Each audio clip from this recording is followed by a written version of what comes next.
Agora nós vamos conversar aqui com a Denise Lauti, que é psicóloga, e ontem a gente começou falando um pouquinho sobre as pessoas que a gente diz que são de lua, né? O fulano é de lua, às vezes está bem, às vezes está triste, daqui a pouco está super feliz, e a gente não entende muito como é que funciona isso. Até acabou o programa, eu comentava sobre um adolescente que eu fiquei sabendo, que acabou se suicidando, e a gente pensa assim, nossa, mas será que a mãe, o pai, a família não notou, não tinha evidências? Aí, o que tu me respondeste, Denise, ontem? Que é uma situação bastante complicada, né? Porque uma questão são as pessoas que são de lua, como tu disseste, que às vezes a gente não está bem, tem dias que a gente realmente está mal-humorado, está mais triste, tem dias que a gente está mais alegre. Só que nós falávamos ao final do programa, para quem não nos ouviu, das pessoas que sofrem de transtorno afetivo bipolar, que é uma doença, é um quadro clínico bastante marcado, com sintomas muito claros, né? E que tu falavas dessa pessoa que parece que teria esse transtorno. E eu te dizia que às vezes a família, nesses casos, é bastante comum a família adoecer junto. Porque isso normalmente vem ao longo dos anos, né? E é uma das grandes preocupações nossas, é uma doença que se fala muito atualmente no transtorno afetivo bipolar. Ontem uma pessoa me dizia, hoje em dia está na moda, todo mundo tem transtorno afetivo bipolar. Na verdade não é bem assim, mas é uma doença de difícil diagnóstico, por incrível que pareça, porque ela não é tão marcada. E as pessoas convivem desde que aquela pessoa nasceu com ela daquele jeito. E a gente vai se acostumando com o nosso familiar. Acha que é normal, e na verdade está precisando de ajuda. Está precisando de ajuda. E eu não sei que idade tinha essa pessoa que tu falaste, mas normalmente essa doença começa a aparecer mais marcadamente, os sintomas começam na adolescência. E é tão complicado que, para tu teres uma ideia, o adolescente, a gente conhece, todo mundo convive com o adolescente e vê como o adolescente é difícil, como ele tem características complicadas, né? É tão difícil que uma das maiores estudiosas da adolescência chama de síndrome normal da adolescência. O que é uma síndrome? É um conjunto de sintomas.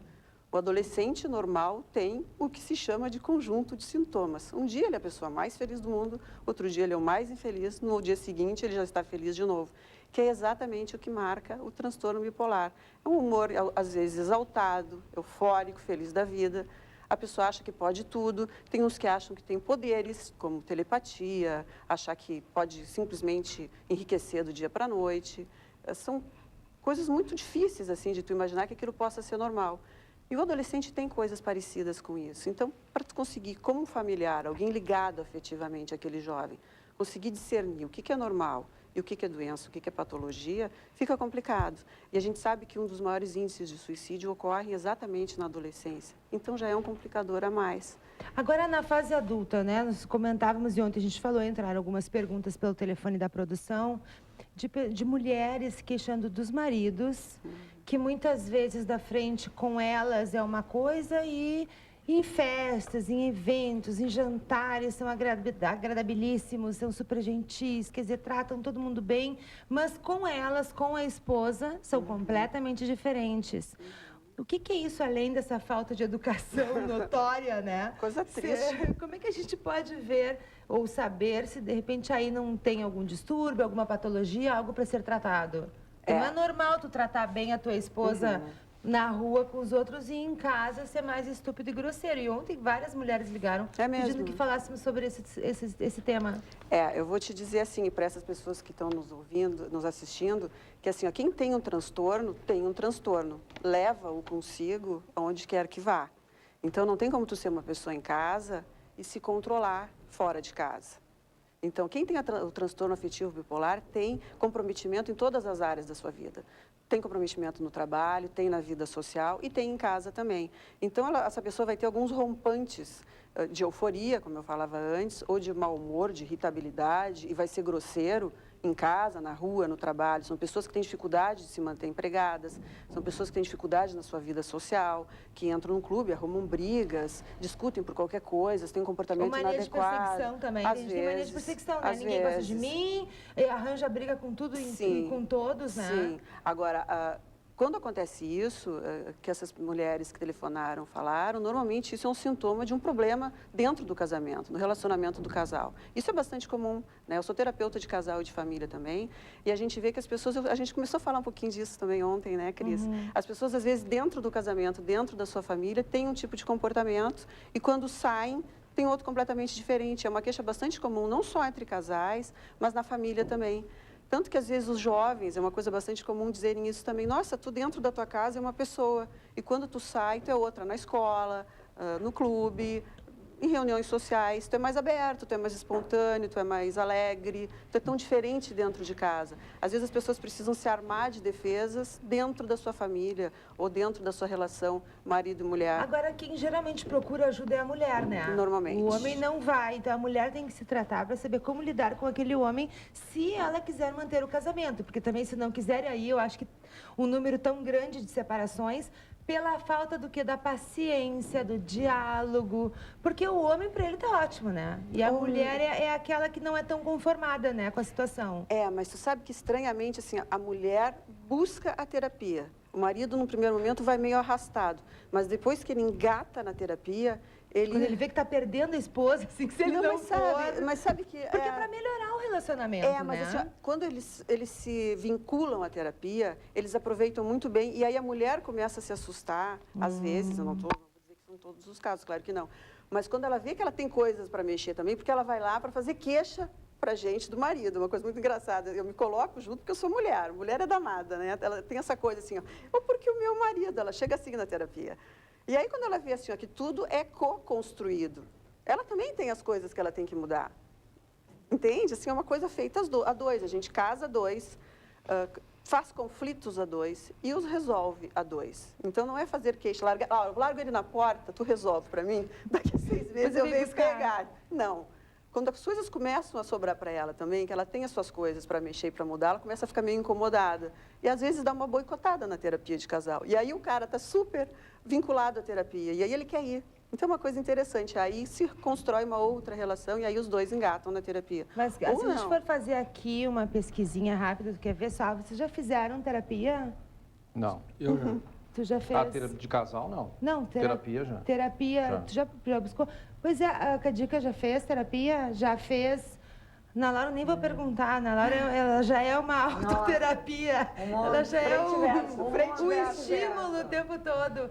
Agora, o que eu vejo, assim, é que os homens, geralmente, a mulher... Sim, eu concordo que busca. contigo. E o homem tem isso do Santana ter ido até... Porque os jovens, essa faixa etária, assim, dos 40, os mais jovens um pouco, eles são mais tranquilos, né? Com essa coisa de aceitar, inclusive, terapias. Agora, aqueles 60, 50 e poucos anos, que são jovens ainda, a gente sabe, conhece, agora eles têm uma resistência um pouquinho maior, não tem? Tem, concordo contigo plenamente, concordo contigo. As mulheres buscam mais. Os homens resistem mais a buscar a terapia. O que eu estou querendo te dizer é que uma vez que eles busquem... Sim, eles gostam, né? Eles gostam, porque eles começam a se sentir compreendidos. Porque como nós somos mais falantes, nós temos uma série de características diferentes deles. Eles falam menos, eles são mais objetivos, mais pragmáticos, mais racionais. No momento em que isso não é usado contra eles, e eles encontram um espaço para se colocar e serem aceitos do jeito que eles são, eles relaxam. E a coisa começa a ficar boa para eles também, porque eles chegam na terapia achando, ainda mais quando eles me veem, ou veem uma de nós, terapeutas mulheres, meu Deus, mais uma contra mim. Ela vai entender o jeito da minha mulher? Sim. E, meu Deus, são 2 contra 1. Quando eles veem que a coisa não funciona assim, que a ideia é ser um espaço em que eles também são compreendidos, que ninguém está ali para tomar partido de ninguém, eles relaxam. Tá bom, Denise. Deixa eu não relaxa muito, assim, começa a liberar mais o cartão de crédito, a mulher, nada disso. Não é essa a ideia, não é essa a ideia. Porque tu é assim, tu começou a relaxar? Só uma última perguntinha. Pode se confundir o transtorno afetivo bipolar com esquizofrenia, não? Chega a se confundir? É mais difícil, assim, o mais comum que a gente vê acontecer é, como eu falei, as questões de mudanças hormonais violentas que acontecem na adolescência. Né? A gente confunde, o diagnóstico diferencial é mais assim, e com o uso de drogas, porque a pessoa, por exemplo, é um sintoma do transtorno afetivo bipolar bastante comum o uso concomitante de drogas. A pessoa sob o efeito de cocaína, por exemplo, às vezes se confunde com episódios maníacos, né, da ciclagem bipolar. Quando a pessoa está sob uma ciclagem maníaca, às vezes é confundida com o uso de cocaína. Né? Esquizofrenia é mais difícil, mas até pode acontecer. Não é não é corriqueiro, assim, não. Agora, o que dá muito transtorno também, por exemplo, daqui um pouquinho a gente vai falar com a Ana Laura Guimarães, é na menopausa também, que mexe hormônio, mexe tudo, né? Muito então, difícil. Aí começa também, né, a dar uma mexidinha... A TPM também, né? A TPM também. Pois é uma das coisas que nós começamos a falar antes. As pessoas de lua, né? Que era o que a Cris perguntava no início. Né, a gente fala que é de lua. Uma coisa, nós mulheres, né? Passarmos por fases, enfim, como a TPM, que a gente tem mudanças, alterações bruscas de humor. São coisas muito suaves perto de um diagnóstico de transtorno afetivo bipolar. E a dificuldade é assim, ó, as pessoas pensam em transtorno afetivo bipolar como sendo marcada e unicamente alterações bruscas do tipo mania, que é uma coisa importante que eu não falei, mania para nós na psicologia, na psiquiatria, não é o que a gente chama, numa conversa leiga, como mania de organização ou mania de fazer determinada coisa. Mania é essa coisa eufórica que eu falava antes, é o humor exacerbado, esse exagero, essa coisa muito exagerada mesmo em termos de uma alegria exagerada, sem motivo aparente. E a gente falava sempre assim, ó, tu perguntaste, mas há uma causa? Não, é interno. Por isso que tu não tem como dizer assim, ó, dentro de casa ele é assim e fora ele não é. Isso não existe. Ele é assim Ele internamente. é assim. Ele usa uma máscara em determinada situação. Seria mais ou menos isso. O transtorno afetivo bipolar não. Porque tu não consegue associar. Olha, aconteceu uma situação no trabalho e então a pessoa ficou alegre ou triste. Não. Tu não consegue decodificar o que aconteceu com aquela pessoa que, de repente, às vezes fazem ciclagens, 6 ciclagens no mesmo dia. Eufórico, deprimido, deprimido, eufórico, eufórico, deprimido, deprimido, eufórico. E aí as pessoas à volta ficam tentando entender o que está acontecendo. Denise Lauti, eu sei que ela tem que voltar para o consultório também, né, Denise? Obrigada, a gente vai voltar mais vezes conversando, até fazendo um painel, vamos ver se a gente combina, porque a Ana Laura eu vi que estava louca para falar ali, a gente fica louca para falar. TPM, porque a pior situação da mulher é a tensão pré-menstrual, onde ela se confunde muito com esse transtorno de humor. Não, pior, eu acho que assim, ó, é que há muita cobrança, sabe, Ana Laura? Às vezes na TPM tu quer ficar um pouco mais quieta, mais calma, mais tranquila, aí o homem às vezes já sabe, tá menstruada. Eu sabia, só podia estar menstruada. Aquilo ali dá vontade de saber. Por que faz isso? Para quê? Não, mas tem andropausa também. A gente vai trazer médicos para falar sobre andropausa, que é bem sério, é bem grave e os meios de comunicação geralmente não falam só de menopausa. Agora, o homem também passa pela andropausa, que é uma situação, uma fase da vida do homem que também deve ser entendida. E só para concluir, assim, que eu acho que é bem importante quem está nos ouvindo, não há como tratar o transtorno bipolar esperando que ele passe. A tendência é ele piorar.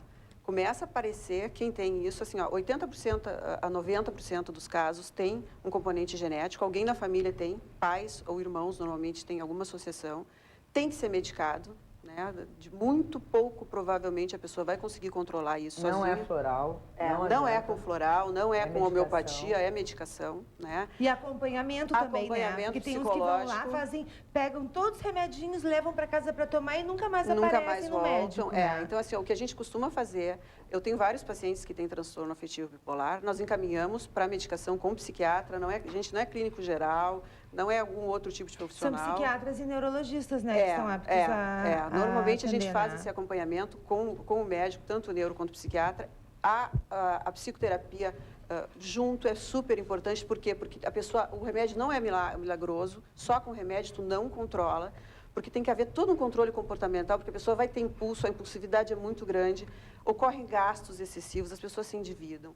Um dos sintomas mais sérios seria esse. Promiscuidade sexual é um outro problema grande e comum também. Denise, nós vamos combinar então, ver se a gente faz um debate, um dos debates de diversidade. Amanhã até a gente vai falar sobre moda, vai estar aqui o Dalgir Lazari, vai estar a Maria Helena Pozebon falando sobre moda, etiqueta social. Vamos combinar também sobre comportamento, tá bom? Tá bom, aí tu vai ser nossa convidada. Denise Lauti, que é psicólogo, o telefone é 9804-8800. Obrigada, viu, Obrigada, Denise? Cris.